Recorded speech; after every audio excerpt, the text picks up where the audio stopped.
Good morning.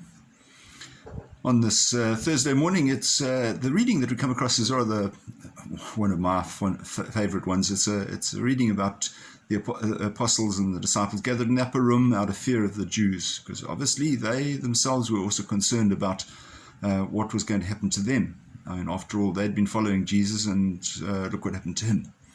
So they were staying well out of the way.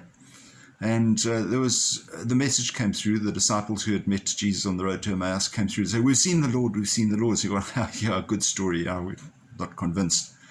And then Jesus himself appeared amongst them. I remember that the doors were locked, the windows were locked. They were there locked in because they were scared of the Jews. And yet Jesus appeared. And that must have taken them a little bit surprise, because they were, hang on, is this really Jesus? Is that because we saw him crucified? And Jesus said, "Well, I'll prove it to you. Give me a piece of fish." He said, "What have you got to eat?" "I'll take that piece of fish." And took the dried fish and he ate it. And I always say to people, the fish didn't go clunk and land on the floor, go straight through him. He ate it and it stayed within him, even though he had appeared out of nowhere in a locked room. And that was the proof to them that he was real. And the body that he was appearing in was a supernatural body, and giving us something of the insight in terms of what we can expect when we get to heaven. That the body we'll have will not just be a natural body, it will be a supernatural body. Something that we can't understand at the moment. It's hard for us to grasp that. But because we can't understand it doesn't mean that we should dismiss it.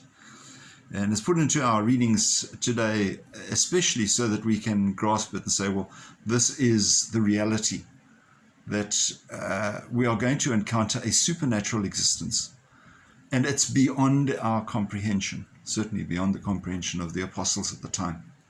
Because no sooner had Jesus eaten of the fish and given them instructions that he disappeared again. And that was a great surprise to them.